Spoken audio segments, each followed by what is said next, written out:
Hey folks, welcome to another Steven Seagal movie review.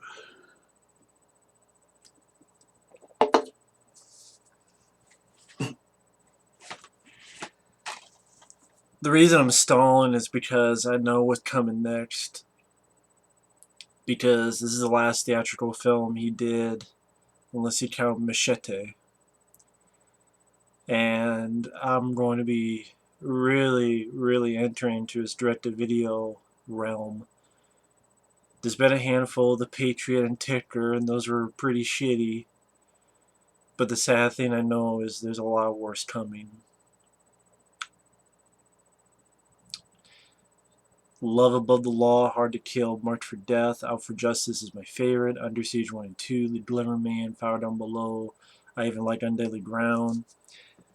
Exit Wounds I liked. This one though.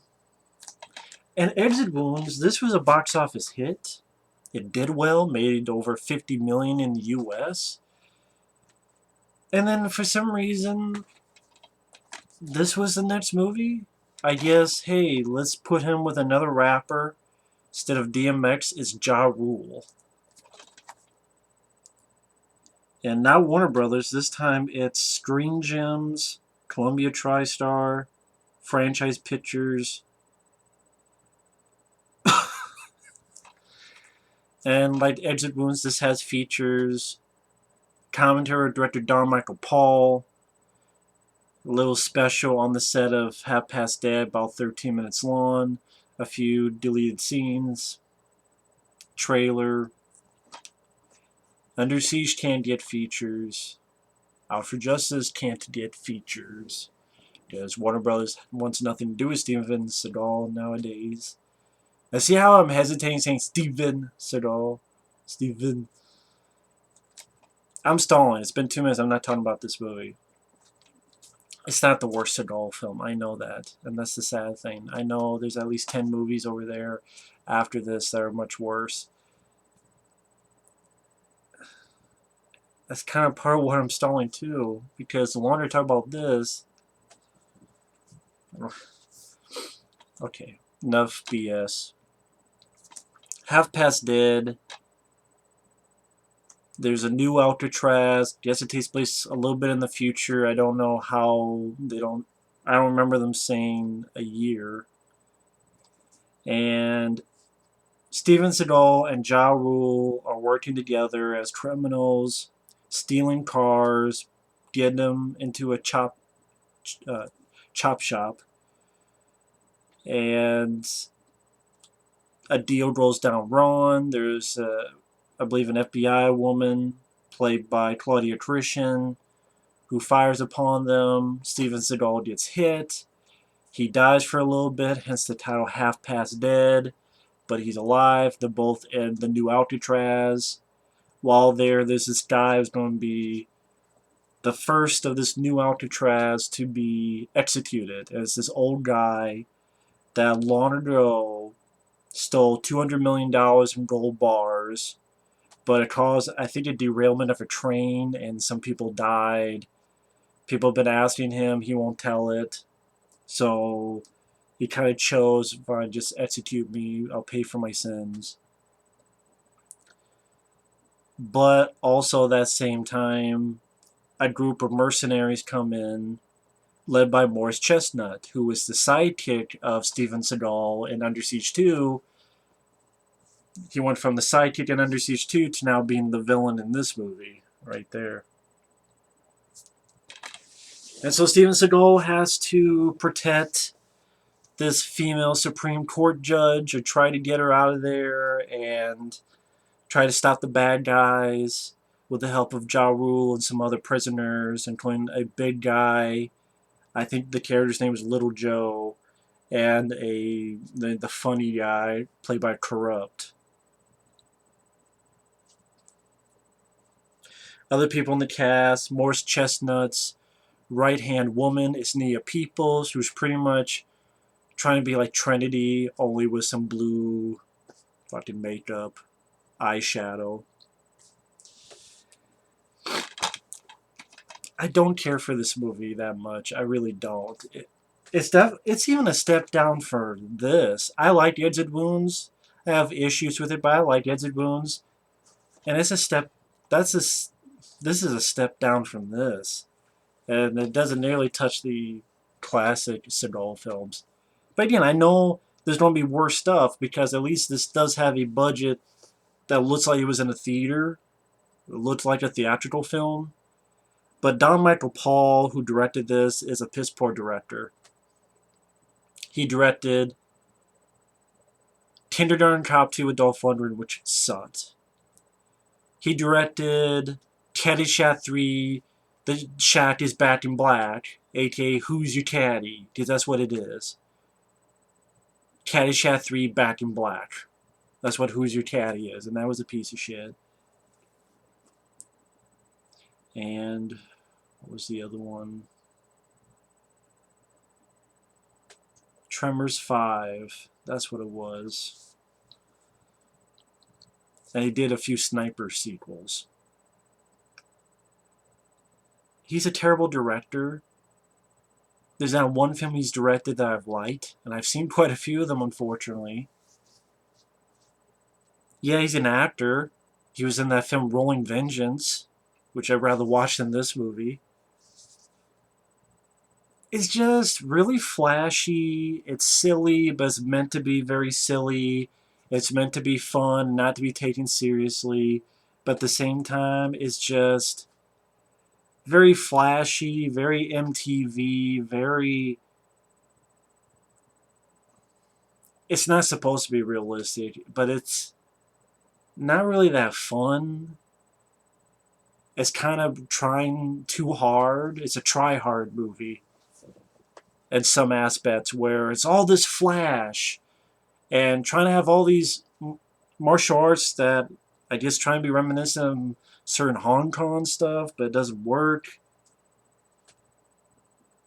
And the directors use all this flashy direction, and the fight scenes are pretty lame. And a lot of the fight scenes, Steven Seagal, when he's in a fight scene, and a lot of time that's a double. Hell, when Ja Rule fights Nia Peeples, I watch it, I'm like, this looks weird for some reason. Oh, I know why. Because most of the fight when Ja Rule fights Nia Peeples is a fucking small Asian man playing Ja Rule. Only there's certain spots and certain shots of Ja Rule being plugged in. For the most part, it's a fucking small Asian man playing the Ja Rule character in the fight scene. And what's weirder, it's a one-sided fight where Nia Peeples kiss the shit out of him. So I guess they wanted to protect Ja Rule, or Ja Rule couldn't even move fast enough to get his ass kicked. Just plugged him in a few shots. It wasn't like I was paying... I was watching, granted, maybe because I have a 40-inch TV right over behind this computer, but I'm watching, I'm like, wait a minute, what the hell is that? And then I rewind, I'm like, wait a minute, that's not Ja Rule's face, that's a small Asian man. And half the time, it seems like Seagal isn't in the movie, especially later on.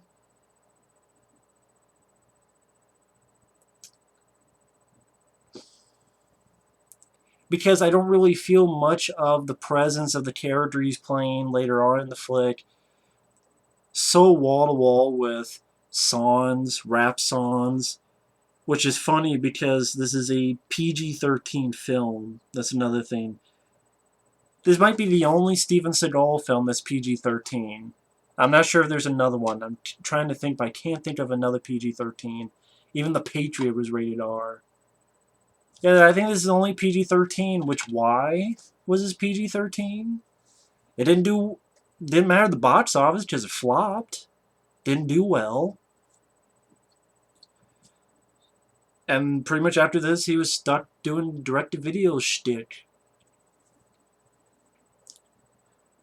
And I was talking about the rap songs because a lot of times the rap songs want to say motherfucker. For example, they have the DMX song, I'm a bang, do my fucking thing, but you can't say fucking. Also, you have that song that was in Blade 2, the name of the game. Listen up, you motherfuckers. But you can't say motherfuckers. Listen up, your Mm-hmm.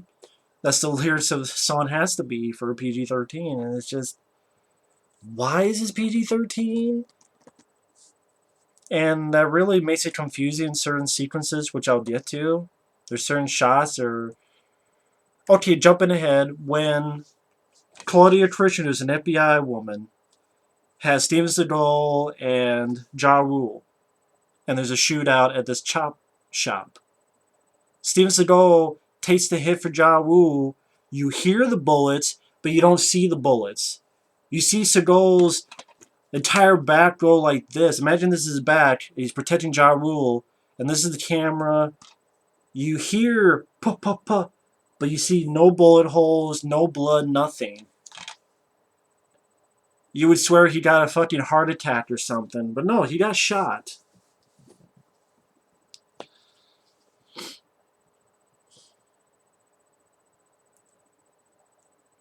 Okay, getting more into the film, you have Ja Rule, who is with this bad guy who's a boss, and the bad guy boss don't believe Ja Rule that Steven Seagal is an actual criminal. So he makes him take a polygraph, and Seagal beats it. Then they try to have some dialogue with each other, Seagal and Ja Rule, that they've known each other for 2.5 years. And he says, why don't you take that ring off? And Seagal had this wife that I guess was killed. Later on we find out was killed by this boss.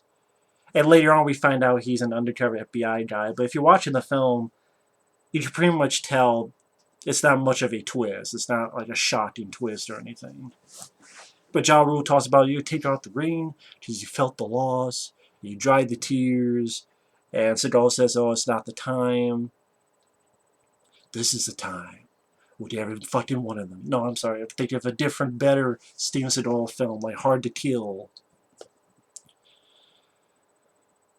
You have Ja Rule teaching Seagal slang, like instead of alright to say I. Driving a car, and that's where you hear the DMX song, I'm a bang. And I'm thinking, there's more DMX songs in this fucking movie than Ja Rule songs. I wonder how Ja Rule would have felt. It's almost as if they desperately wanted DMX, but because DMX thought Seagal was a fucking dickhead, they couldn't get him again.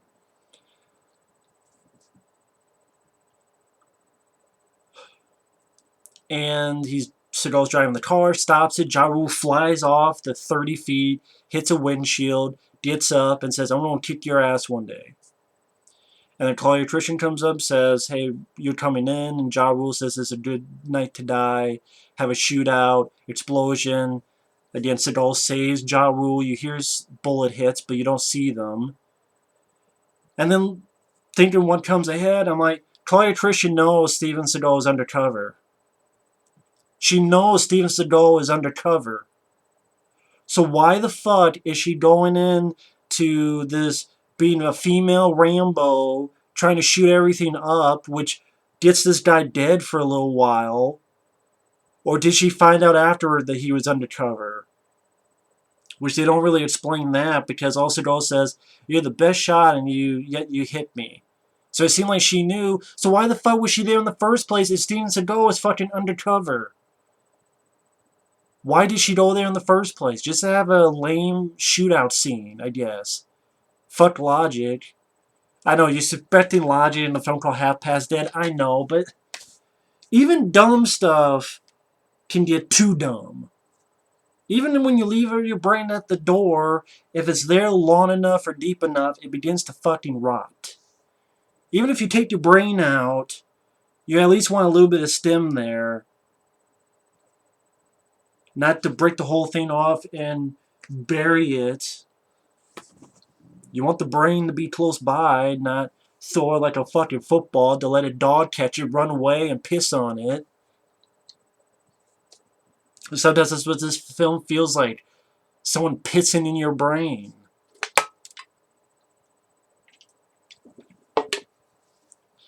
So Seagal dies and then comes back, and that whole shtick didn't even need to be in the film. It's there so The guy who stole the $200 million says, I want to talk to this guy because you've died for a little bit, and I want to see what it's like. And Seagal tells him nothing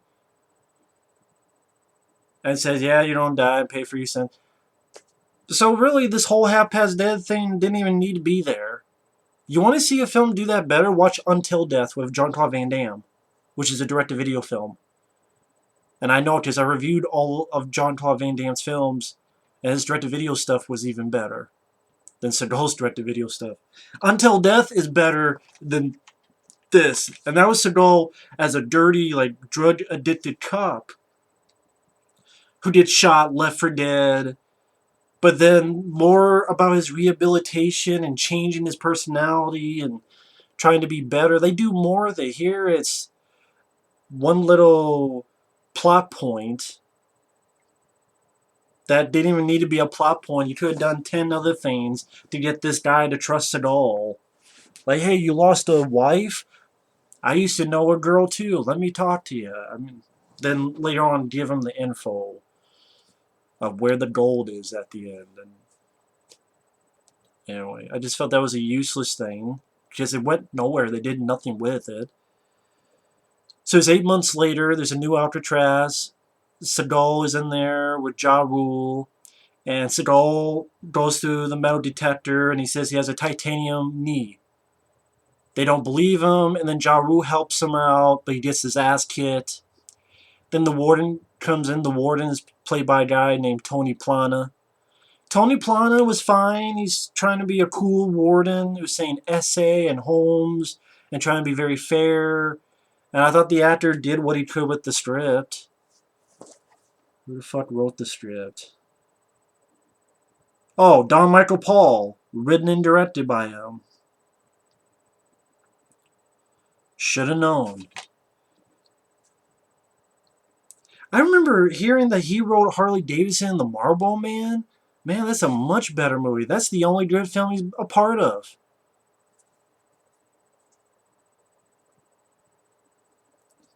If that's the case, that is the only film.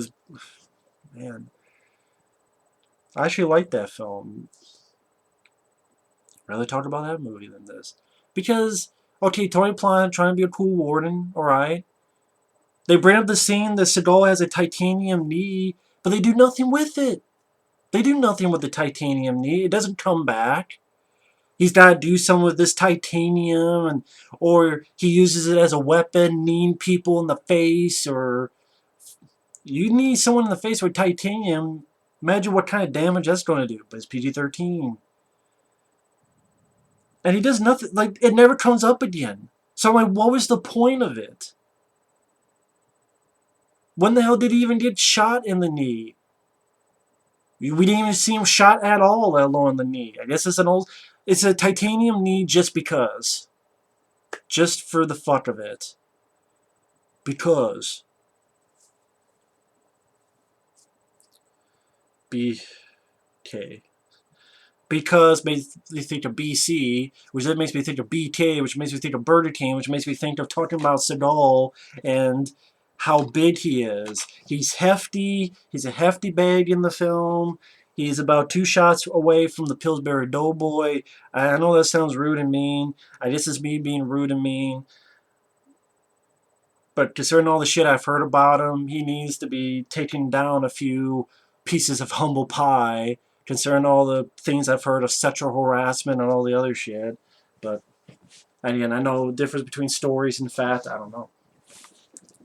But this guy treats so many people like shit, and he should look in the fucking mirror. I can look in the mirror, and I know I have my faults. I know I'm not perfect, but Seagal thinks he's the fucking saint. Instead, he's the fucking sucks. He's the fucking shits nowadays. And it looks like he ate a lot of shit.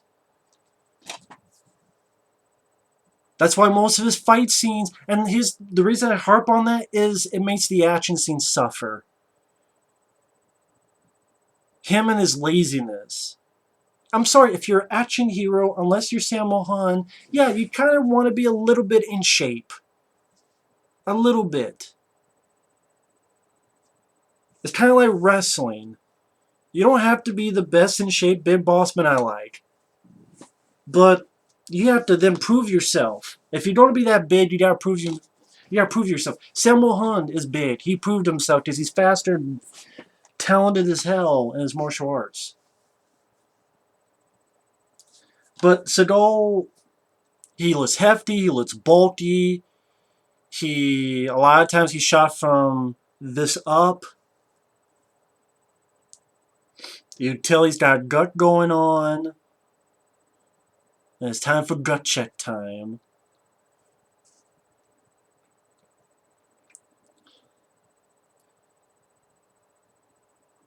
The warden, okay, get him off that track. The warden brings the prisoners in and tells them what's going on.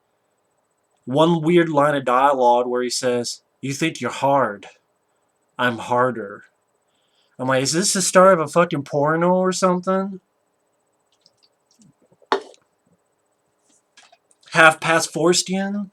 I mean, when you hear that line, you think you're hard. I'm harder. That does sound like a fucking porno. Half past dick. Starring Seagal. Seaman Seagal. That could be his fucking porno name. Seaman Seagal. And one prisoner, the big guy, Little Joe, whatever his name is, he's playing a PS2 game of golf. And the warden's trying to be fair. And at the same time, a Supreme Court judge is seeing the guy who is ready to be executed, who stole the $200 million in gold bars. And the death row guy wants to see Seagal because he was dead, half past dead. And then the bad guys come in. Nia Peeples slides down, is shooting. Morris Chestnut and his team comes in. These people, especially Nia Peeples, heavily influenced by The Matrix. Their wardrobe, all in black. Especially Nia Peeples is pretty much trying to be Trinity. It's got this stupid blue eyeshadow makeup as if she wants to be a fucking superhero or something. It's goofy to me. And then the baddie CGI helicopter crashes because there's a storm and crashes into the rooftop of the prison.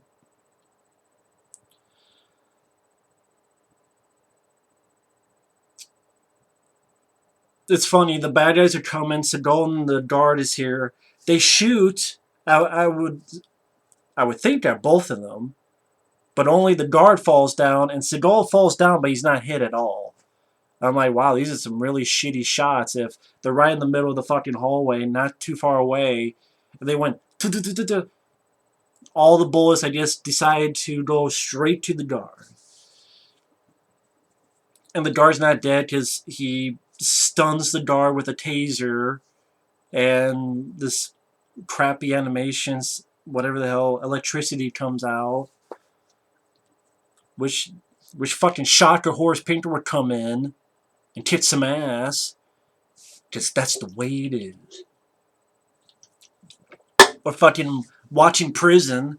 If I want to watch electricity in a prison, I watch Prison with Viggo Mortensen. So anyway, one little bit, he's getting the guard through the elevator door, and these bad guys stuck a gun in, and Seagal kits it, tries to shoot at them back, and then kits the gun out so the doors will close. And the fight scenes are lame. When he's fighting these two guys, he'll just twist and throw guys, and they fly 15 fucking feet. Like in the other, yeah, he threw people, but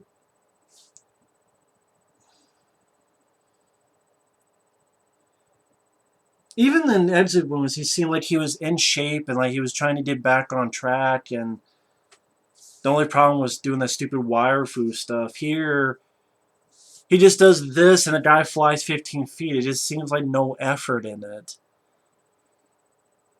And then he does his free willy where he jumps himself through a fucking window to escape from a bad guy.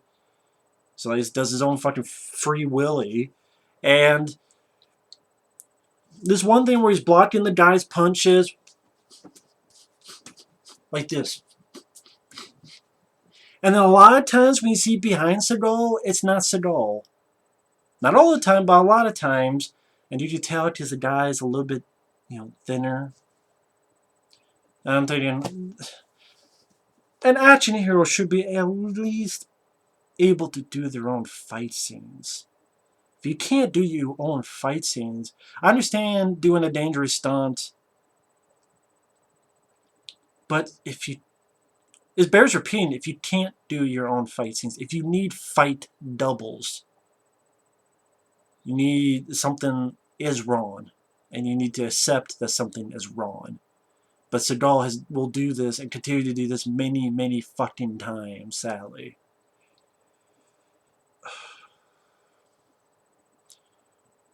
And hell, I'm a big fan of Van Damme, but when I reviewed those Van Damme films, I complained about that when it happened, like sudden death.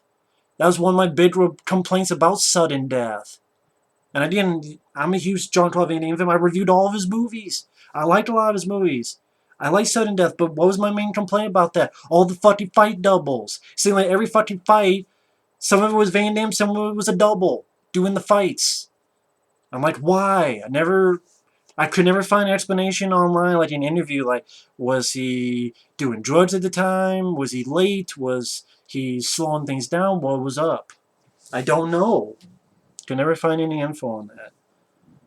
Hell, if anyone out there knows why there's so many fight doubles of Van Damme and sudden death, please let me know in the comments. But, and yes, of course, I would put sudden death over this if someone's asking. Yes, I like sudden death. I don't hate it. It just, there are other Van Damme films I like more. But I still rather talk about that than this. I mean, so he's on the ground, he kicks a guy, just kicks a guy, and the guy flips over here and immediately dies from being kicked in the face one time. And Ja Rule and Nia Peeples has this back and forth shootout. Then they go a step down below, and this one-sided fight with Nia Peeples and Ja Rule, but most of the fight is fucking a little Asian guy in place of Ja Rule, and once in a while Ja Rule is placed into it. But he gets his ass kicked, she runs away. I don't think he got one hit on her. Corrupt is the comic relief, one of the comic reliefs, and he's really not that fucking funny. And he's just... I know there's a Half Past Dead 2 where he comes back. Great. Him and I think Bill Goldberg is in it. Never saw it. If I did, I don't remember much of it. But anyway, they let Corrupt use a bazooka to blow down the door. If you're wondering where the fuck did he get the bazooka, where there just happens to be a whole armory of high-tech weapons on the prison right nearby where they could get to it. One thing leads to another. There's the Seagal's in this boiler type place with chains, and once again there's doubles in the fights. He does this and a guy flips in the air. Literally, he flips in the air twice and then falls down. And then Seagal and Chestnut, or their stunt doubles, their fight doubles, are swinging on chains, swinging back at each other, trying to hit each other. I'm like, this is fucking lame. This is lame ass shit. Who the fuck would write... Yeah, let's Steven Seagal, who's a big, big guy who is never known for this kind of stuff except hand-to-hand, on-the-ground techniques, have him swing back and forth doing a fucking... trying to do a fight scene in the air when it's going to be mostly a double. Who the fuck... Oh, Don Michael Paul, who wrote and directed it. No one wants to see a fucking whale and a black guy going back and forth on fucking chains as if they're doing a Cirque du Soleil. It's like, don't fucking piss and call it rain. It's not yellow rain. It's fucking piss. Piss on the brain, like I said. And by the way, if you like the film, of course, that's fine. I don't. It's not a good movie. It's just I can't even rage that much streaming because I know I got even worse coming up and I gotta save my strength.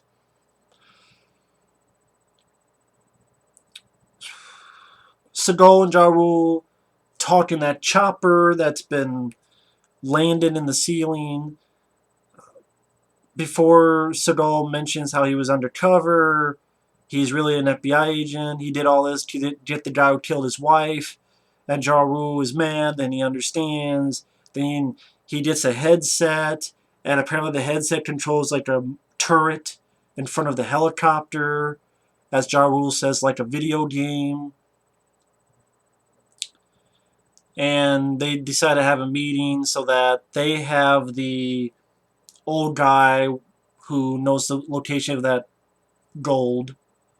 The bad guys have the female Supreme Court judge. They want to trade.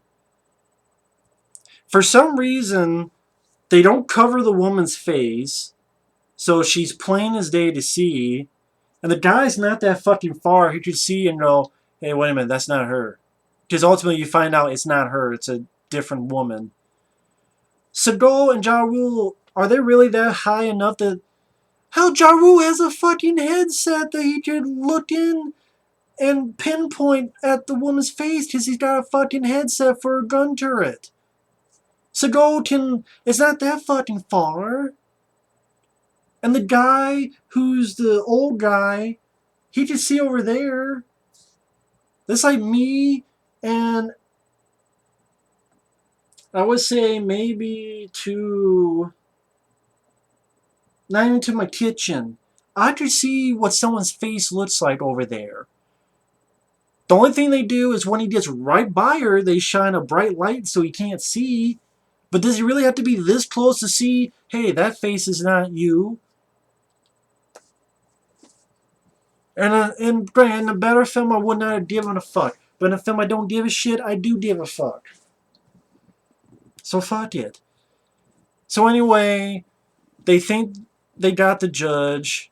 Steven Seagal says, let him go, okay, it's fine. And then for some reason, Corrupt goes, comprende this, and him and another guy literally jump off the second railing and glide the fuck down as if they're Crouching Tiger, Hidden Dragon. They jump up and both glide down, shooting. I'm like, are they on the fucking moon? How? Again, you're not supposed to take this seriously. I'm taking it too seriously. But, I mean, you can have fun. Hell, Exit Wounds doesn't take itself that fucking seriously. But I can have fun with it. It's not as badly done as this movie. Sad to say, the director of Exit Wounds is a better director than Don Michael Paul. I will say that. I'm on record as saying that. That Andrzej Butkowiec is a better director than fucking Don Michael Paul. Or Go Smoke a Pole. Where the fuck his name should be.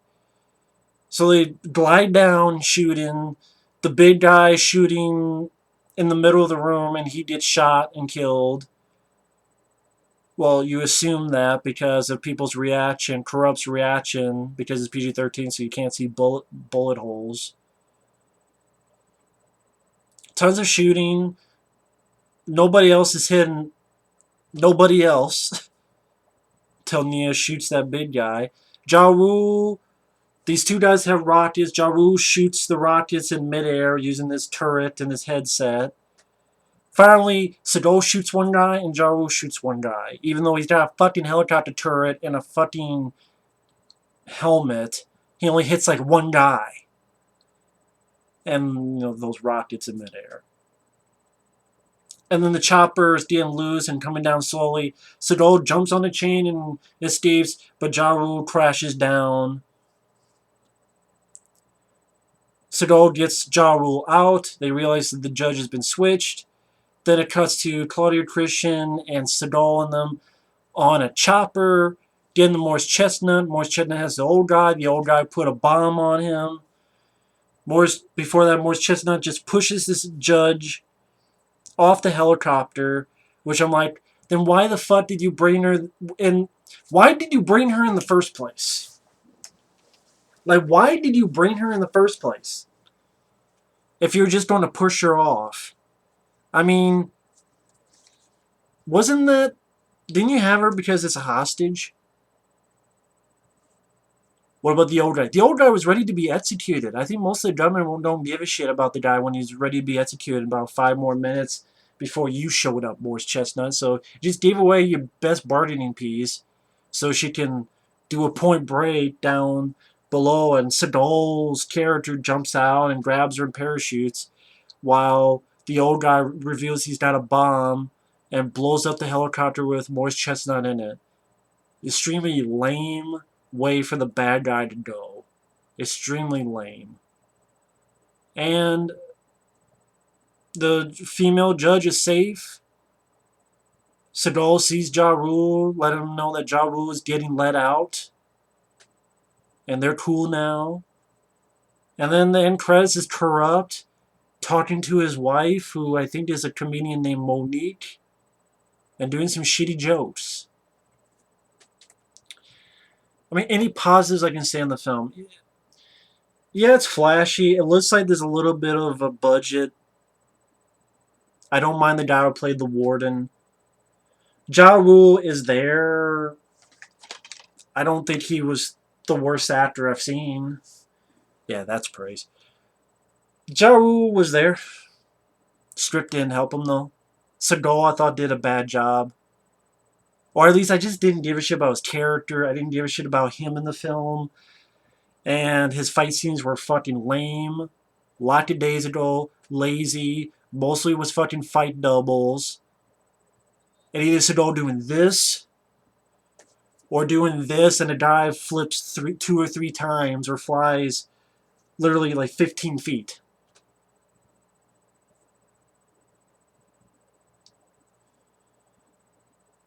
Morris Chestnut, I liked him in Under Siege 2. Here, as the villain, he's very monotone and a bit boring. There's nothing to his character. There's nothing... He has really nothing of a personality. He's not a fun bad guy. He's not an intimidating bad guy. You never believe 1 second that he... Well, most movies you never believe that Seagal will lose, but Morris Chestnut, there's nothing to him as a bad guy. There's nothing. He was just really boring to watch. Nia Peeples looked like she had some energy. Oh, and she gets it because the warden grabs her, ready to shoot her. He decides not to. She's about to stab the warden, and Claudia Christian shoots her while she's behind the warden's back. The store, I don't even remember this having a fucking store. Did this have a store? Tyler Bates. I don't remember a fucking store. The songs, one song, well, I like Name of the Game, but I'll watch Blade 2 for that. It's the name of the game. I don't mind the DMX, I'm a bang. I don't mind that song. Of course, you'd have to have the edited version because it's fucking PG-13, which is another thing. It did not help that it was PG-13. But yeah, I've spoken long enough. It's 38 minutes long. I did not mean for it to be that fucking long, but screw it. Now we're getting to the ranting portion where it's gonna be fucking long. But that's how it is. But yeah, Half Past Dead.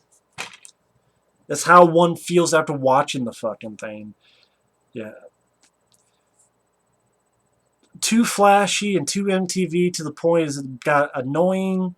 The plot, nothing to run home about. The acting, Morris Chestnut was pretty lame as the villain. Steven Seagal did nothing to me, nothing to impress me. The fight scenes were fucking lame. A lot of fight doubles, which were very noticeable. The rap songs got annoying after a while. I don't mind In the Bane, but all the other, pretty much all the, other than that, Name of the Game, which again you had to use the edited versions.